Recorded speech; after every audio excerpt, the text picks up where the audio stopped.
ನಮಸ್ತೆ ವೀಕ್ಷಕರೇ, ಸುಮನ್ ಟಿವಿ ಕನ್ನಡಕ್ಕೆ ಸ್ವಾಗತ. ನಾನು ಶಮಿ ಶೆಟ್ಟಿ. ಪೊರಕೆಯಿಂದ ಬದುಕು ಕಟ್ಟಿಕೊಂಡ ಪೌರ ಕಾರ್ಮಿಕ ಸೇಸಪ್ಪ ಕಷ್ಟದ ಹಾದಿಯಲ್ಲಿ ಯಶಸ್ಸಿನತ್ತ ಸಾಗಿದ ಸ್ಫೂರ್ತಿಯ ಪಯಣ ಇದು.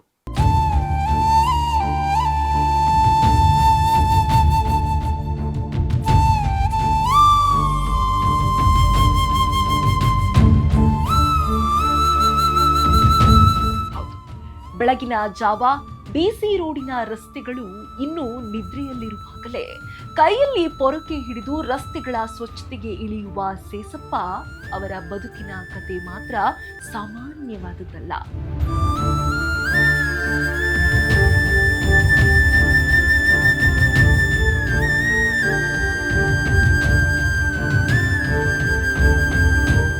ಕೇವಲ 3ನೇ ತರಗತಿ ವಿದ್ಯಾಭ್ಯಾಸ, 50 ರೂಪಾಯಿ ದಿನಗೂಲಿಯಿಂದ ಆರಂಭವಾದ ಉದ್ಯೋಗ, ಬದುಕಿನ ಏರಿಳಿತಗಳ ನಡುವೆ ಎದುರಾದ ಸಂಕಷ್ಟಗಳು ಇವೆಲ್ಲವನ್ನು ಕೂಡ ಮೆಟ್ಟಿ ನಿಂತು ಇಂದು ಸ್ವಂತ ಶ್ರಮದಿಂದ ಬದುಕು ಕಟ್ಟಿಕೊಂಡಿರುವ ಸೇಸಪ್ಪ ನಿಜಕ್ಕೂ ಪೌರ ಕಾರ್ಮಿಕರ ಶ್ರಮಕ್ಕೆ ಹೊಸ ಅರ್ಥ ನೀಡುವ ವ್ಯಕ್ತಿಯಾಗಿ ಉಳಿದಿದ್ದಾರೆ. 1996ರಲ್ಲಿ ಕೇವಲ 50 ರೂಪಾಯಿ ದಿನಗೂಲಿಗೆ ಕೆಲಸಕ್ಕೆ ಸೇರಿದ ಸೇಸಪ್ಪ ಬಳಿಕ ಕಾಯಂ ನೌಕರರಾಗ್ತಾರೆ.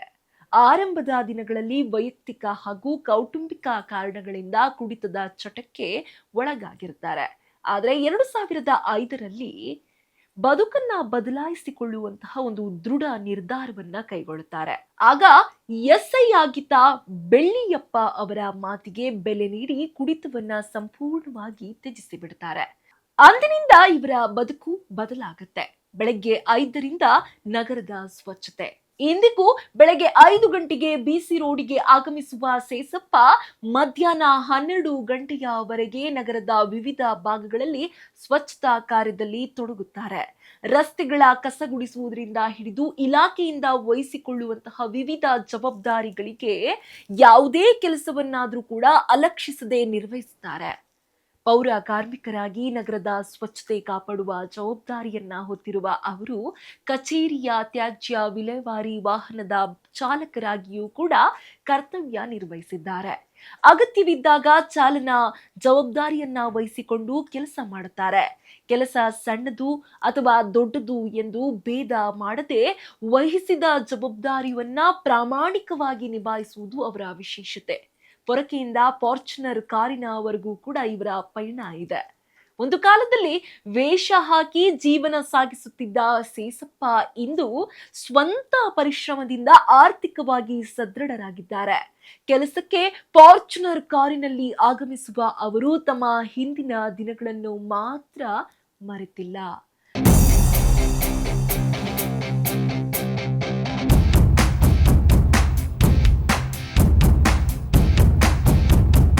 ಸ್ವಚ್ಛತಾ ಕೆಲಸದ ಜೊತೆಗೆ ಹೈನುಗಾರಿಕೆ ಹಾಗೂ ಕೃಷಿಯಲ್ಲೂ ಕೂಡ ತೊಡಗಿಸಿಕೊಂಡಿದ್ದಾರೆ.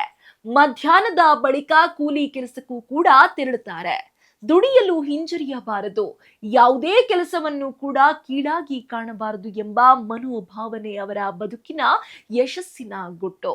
ದೈವದ ಮೇಲಿನ ನಂಬಿಕೆಯೇ ಅವರ ಬದುಕಿನ ಶಕ್ತಿ.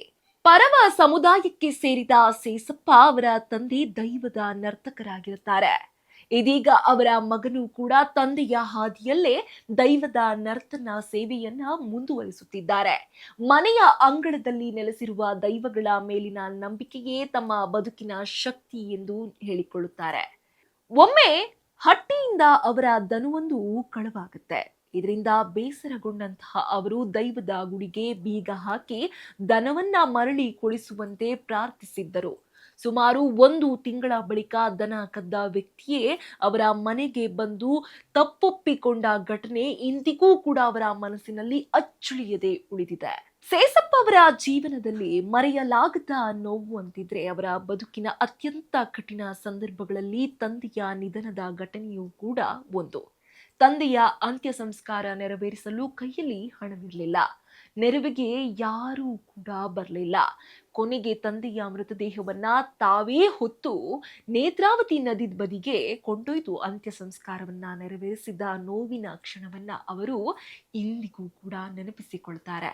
ಆ ದಿನ ಜೀವನದ ನಿಜವಾದ ಅರ್ಥ ನನಗೆ ತಿಳಿಯಿತು ಅಂತ ಹೇಳ್ತಾರೆ. ಯಾರಿದ್ದಾರೆ ಯಾರಿಲ್ಲ ಎಂಬುದಕ್ಕಿಂತ ನಮ್ಮೊಳಗಿನ ಧೈರ್ಯವೇ ಮುಖ್ಯ ಎನ್ನುವುದು ಅವರ ಬದುಕಿನ ದೊಡ್ಡ ಅನುಭವದ ಮಾತು. ಆರೋಗ್ಯವೇ ದೊಡ್ಡ ಸಂಪತ್ತು. ವರ್ಷಗಳ ಕಠಿಣ ಪರಿಶ್ರಮದ ನಡುವೆಯೂ ಕೂಡ ಇದುವರೆಗೂ ಯಾವುದೇ ಔಷಧಿಯನ್ನ ಅವರು ಸೇವಿಸಿಲ್ಲ. ಇನ್ನು ತಮ್ಮ ಆರೋಗ್ಯವನ್ನ ದೈವ ಕಾಪಾಡಿದೆ ಎಂಬ ನಂಬಿಕೆಯಲ್ಲಿ ಅವರಿದ್ದಾರೆ.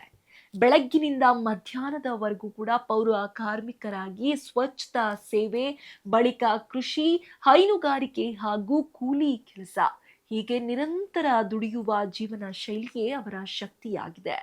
ಕೇವಲ 3ನೇ ತರಗತಿ ವಿದ್ಯಾಭ್ಯಾಸ ಮಾಡಿದ ಅವರು 50 ರೂಪಾಯಿ ದಿನಗೂಲಿಯಿಂದ ಆರಂಭವಾದ ಅವರ ಉದ್ಯೋಗದ ಜೀವನ ಏರಿಳಿತಗಳ ನಡುವೆ ಕುಡಿತದ ಚಟ ಕೂಡ ಇತ್ತು. ಬಳಿಕ ಅದನ್ನ ಸಂಪೂರ್ಣವಾಗಿ ತ್ಯಜಿಸಿ ಪರಿಶ್ರಮದ ಹಾದಿ ಹಿಡಿದು ಇಂದು ಸ್ವಂತ ಕಾರಿನಲ್ಲಿ ಕೆಲಸಕ್ಕೆ ಬರುವ ಅವರ ಸ್ಥಿತಿ ನಿಜಕ್ಕೂ ಒಂದು ರೀತಿಯಲ್ಲಿ ಅದ್ಭುತ.